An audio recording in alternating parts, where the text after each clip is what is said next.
All right, let's go. Number 8. Audie Murphy.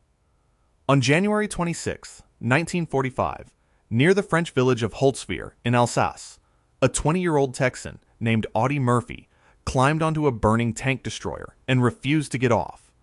The vehicle had been hit by German fire and could have detonated at any moment.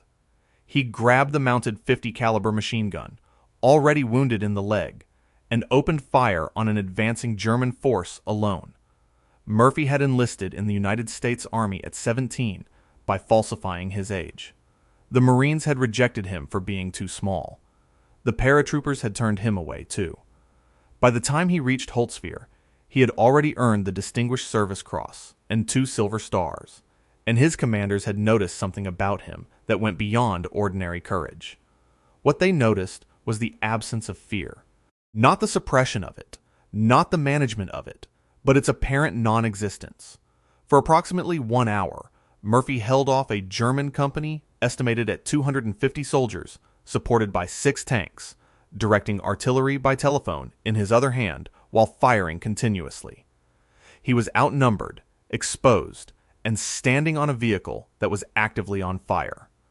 His Medal of Honor citation, the highest military decoration the United States can award, describes what he did in flat, official language that somehow makes it more unnerving than any dramatization could. He was subsequently awarded 28 decorations in total, more than any other American combat soldier of the Second World War. After the war, Murphy spoke openly about sleeping with a loaded pistol and a dependency on prescription sleeping pills, describing a mind that had been calibrated for killing and never fully recalibrated for anything else. Audie Murphy did not come home from the war. He came home from the war inside a body that had survived it, and those are not the same thing. Number 7. Lyudmila Pavlichenko. By the summer of 1942, Lyudmila Pavlichenko had killed 309 enemy soldiers. She was 25 years old, a history student from Kiev who had taken up marksmanship as a hobby before the war, and the German military had placed a dedicated team of counter-snipers in the field with explicit orders to find her and eliminate her. Pavlichenko was born on July 12, 1916 in Bila Tserkva, Ukraine, and joined the Red Army voluntarily after the German invasion in June 1941. She was assigned to the 25th Chapayev Rifle Division and later the 54th, and fought across the brutal siege campaigns at Odessa and Sevastopol. Her confirmed kill count of 309 included 36 enemy snipers, professional military marksmen sent specifically to neutralize her. What made her particularly feared, beyond the numbers, was the specific nature of those 36 kills. Snipers hunting snipers operate in a different register from conventional combat. It is silent, patient, relentless work, conducted across days or weeks, each combatant fully aware that somewhere in the rubble, someone equally skilled is doing the same calculation. She won every one of those contests. The German military used loudspeakers to broadcast threats directed at her by name. She was wounded 4 times in combat. A mortar fragment struck her face in 1942, and she was removed from frontline duty.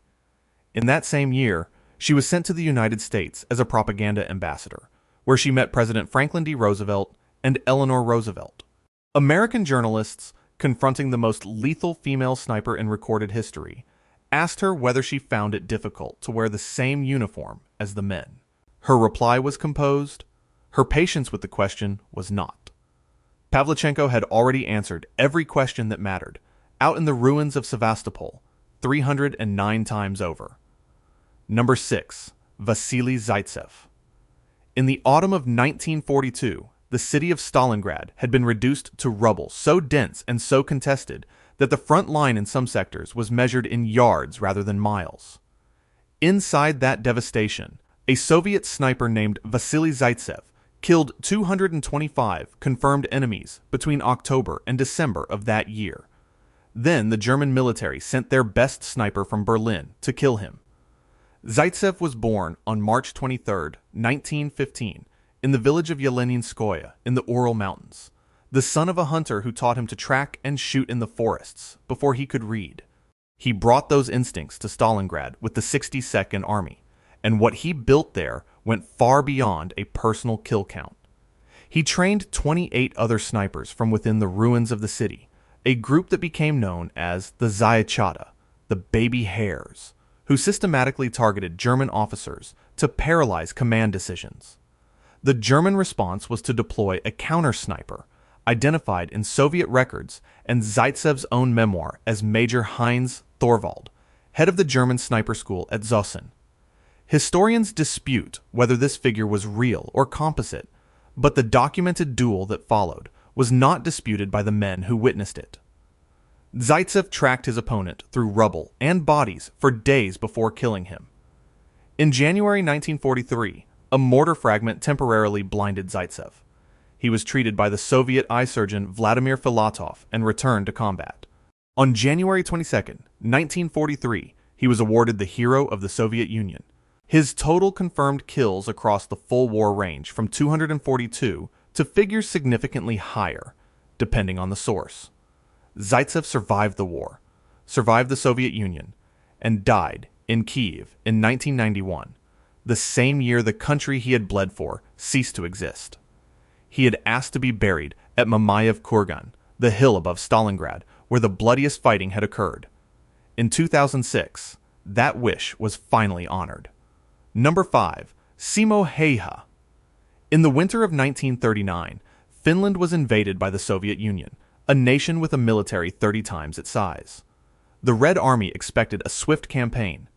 What it encountered instead, in the forests of the Karelian Isthmus at temperatures as low as -40 degrees Celsius, was a Finnish farmer named Simo Häyhä. Over the next 100 days, the Soviet military would come to know him by a different name. They called him the White Death.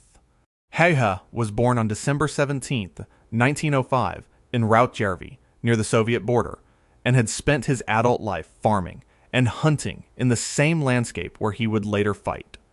He stood 5 feet 3 inches tall. When the Winter War began on November 30th, 1939, he picked up a Finnish M2830 rifle and walked into the forest. He chose to use iron sights rather than a telescopic scope, because a scope requires the shooter to raise their head, and a raised head can be seen. His estimated kill count reached approximately 500 confirmed sniper kills across the duration of the conflict, a figure that remains the highest recorded by any sniper in any major war. Soviet command responded not with a single counter-sniper, but with dedicated counter-sniper units and artillery barrages directed at a single man's position. He kept moving. He packed snow into his mouth to prevent his breath from creating visible vapor clouds in the frozen air. He lay motionless in sub-zero temperatures for hours at a time and waited. On March 6, 1940, with 1 week remaining in the Winter War, an explosive bullet struck Häyhä in the jaw. It blew away a significant portion of his lower face. He survived. He was found by Finnish soldiers the following morning, still alive. He regained consciousness on the day the war ended. Häyhä recovered, returned to farming, and lived to the age of 96. When a reporter asked him in his later years whether he regretted the men he had killed, he said simply that he had done what he was told to do, as well as he could. Whether that was the answer of a man at peace, or of a man who had long ago decided that certain questions were too dangerous to answer honestly, he never clarified. Number 4. Tadamichi Kuribayashi. When American forces landed on the volcanic island of Iwo Jima on February 19, 1945, military planners estimated it would take 5 days to secure.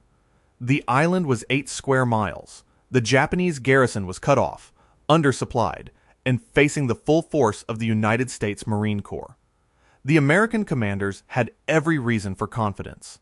They had not yet encountered what Lieutenant General Tadamichi Kuribayashi had built underground.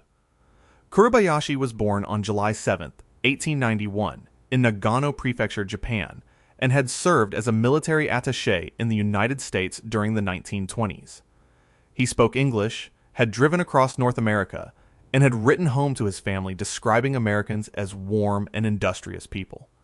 He understood, with cold clarity, that Japan would almost certainly lose the war. He had been given Iwo Jima to defend, with approximately 21,000 men, and no prospect of reinforcement. What he built was not a defensive line, but a subterranean fortress. Over 18 kilometers of tunnels connected bunkers, artillery positions, and command posts, buried so deeply that American naval bombardment left them undamaged. He abolished the traditional banzai charge, the mass frontal assault that Japanese commanders considered honorable, because he understood that it was simply a faster way to lose men. His superiors in Tokyo found this deeply objectionable. He ordered each man to kill 10 Americans before he died, and to make his own death cost as much as possible. The battle lasted 36 days.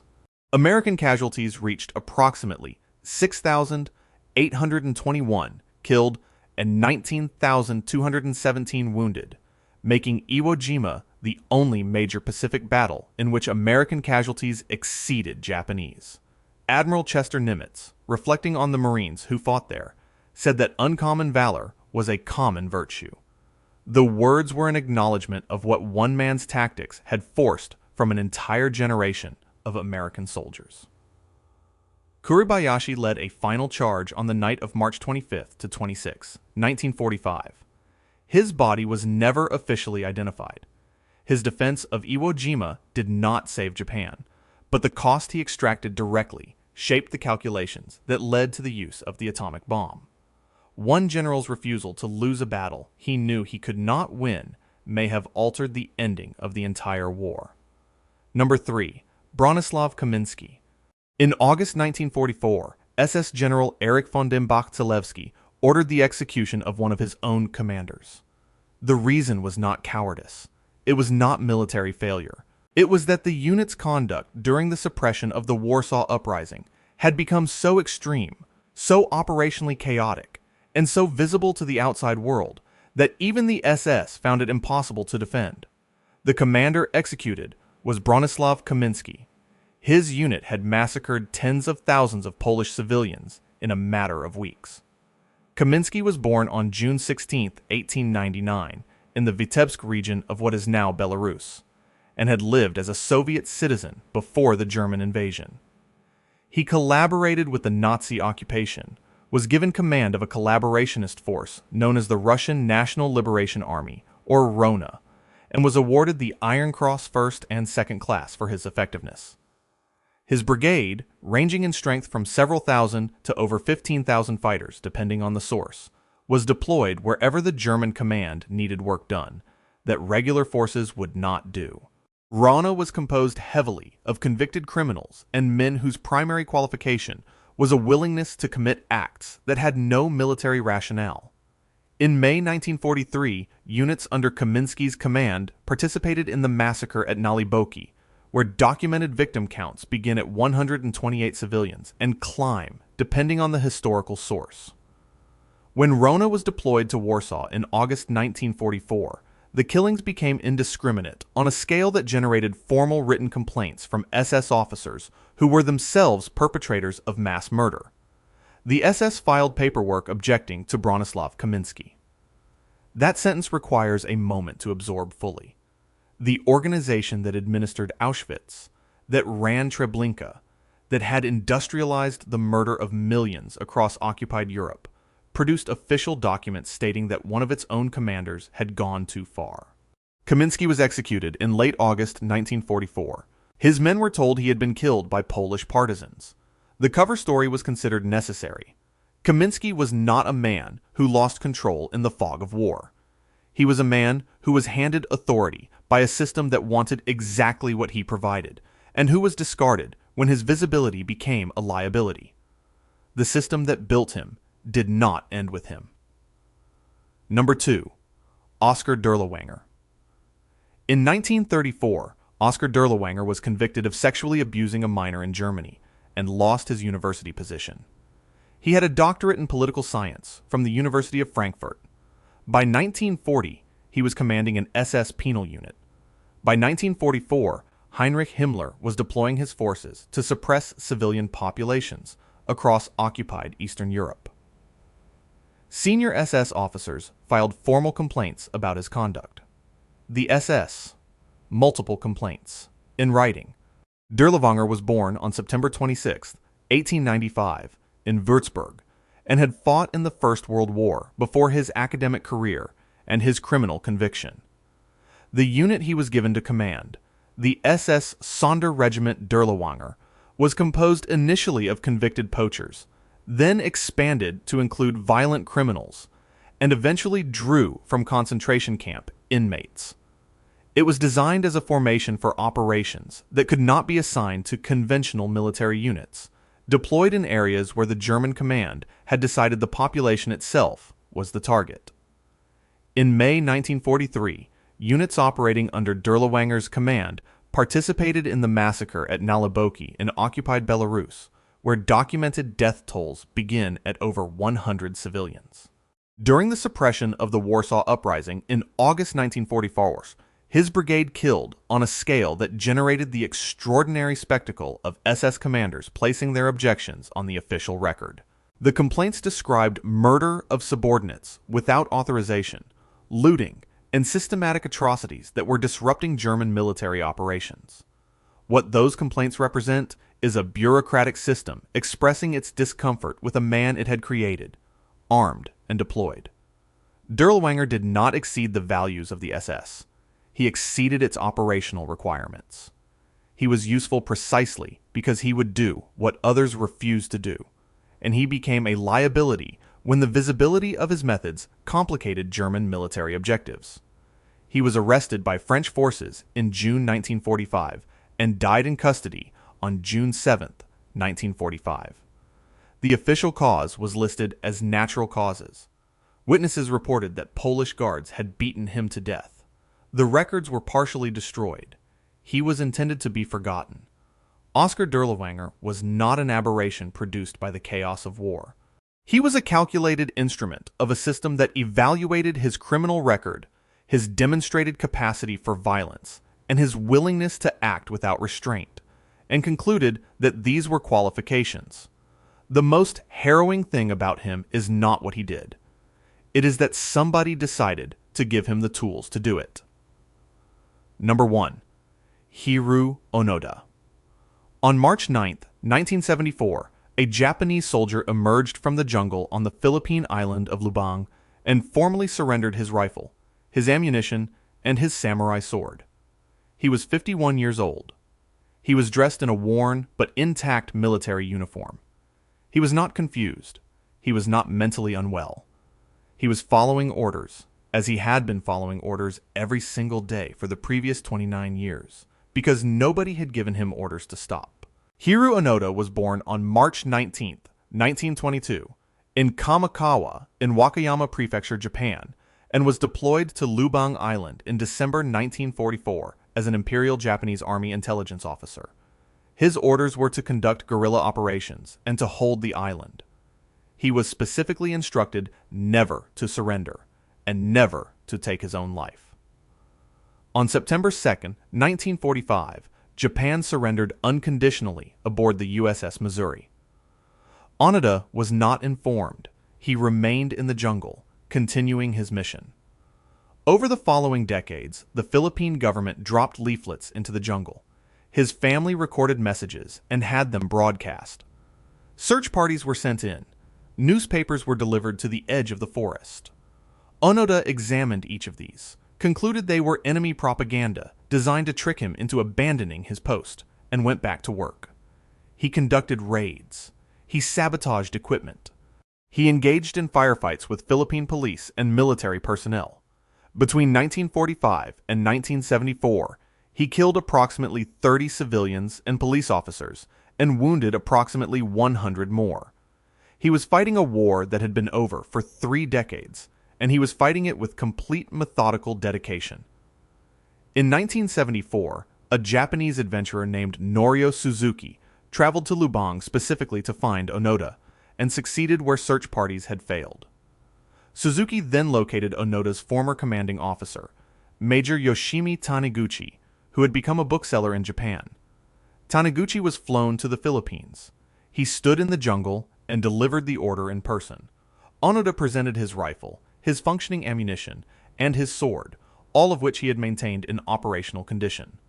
Philippine President Ferdinand Marcos granted him a pardon for the killings committed after 1945. Onoda returned to Japan and found a country he did not recognize.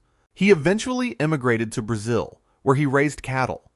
He later returned to Japan and ran a nature school for children until his death on January 16, 2014. He was 91 years old. Hiroo Onoda was not a fanatic. He was not deluded. He was a man who had been given a purpose, a set of instructions, and a framework for understanding the world, and who followed that framework with absolute fidelity, even as every piece of available evidence contradicted it, because the framework itself told him that contradictory evidence was part of the enemy's strategy. He was not broken by the war. He was completed by it, finished into something so perfectly calibrated for its function that nothing, not time, not peace, not the testimony of his own family, could override the original instruction. The jungle held him for 29 years, but the jungle was not his prison. His training was. We have always been very good at building that kind of cage, and we have never once stopped building it. If you want to see more videos like this, click the video on screen now and make sure to subscribe.